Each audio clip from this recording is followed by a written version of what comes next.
आपल्याला सर्वांना माहिती की आपला भारत हा कृषीप्रधान देश आहे।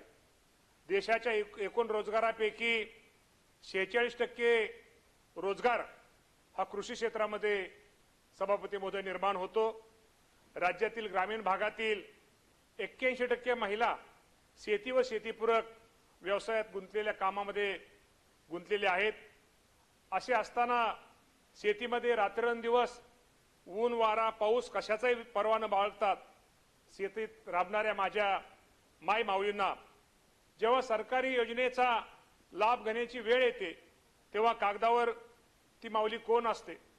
दुर्दैवाने ती कागदावरती शेतकरी नसते आणि कारण जमिनीची मालकी असणे ही पुरवठ असल्यामुळे आपल्या समाजात महिलांच्या नावावर सातबारा असण्याचे प्रमाण हे अत्यंत नगण्य आहे आणि त्यामुळे निश्चित प्रकारे या महिलांना अनेक योजनांचा लाभ सभापती महोदय घेता येत नाही। जमिनीची मालकी ही सहसा पुरुषांच्या नावावर असते। जमिनीवर नाव नसल्यामुळे ती बँकेत कर्ज मागायला जाऊ शकत नाहीये।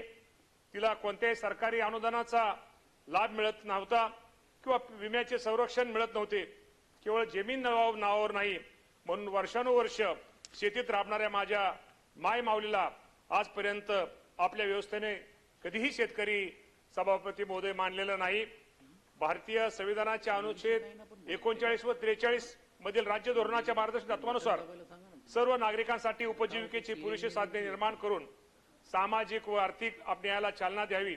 समान न्याय व स्त्री पुरुषामध्ये भेदभाव न करता सदर उपजीविकेची साधने निर्माण करावीत अशी सभापती महोदय तरतूद आहे आणि महिलांच्या या शेतीतील कष्टाला कायदेशीर ओळख करून देणे ही काळाची गरज होती आणि म्हणूनच या राज्याचे मुख्यमंत्री देवेंद्र फडणवीस साहेब असतील, एकनाथजी शिंदे साहेब असतील आणि उपमुख्यमंत्री सुनेत्रा वहिनी पवार असतील यांच्या मार्गदर्शनाखाली सादर झालेल्या या विधेयकामधून ती माझ्या महिला भगिनीची ती गरज ही सभापती महोदय गरज पूर्ण केली जाणार आहे।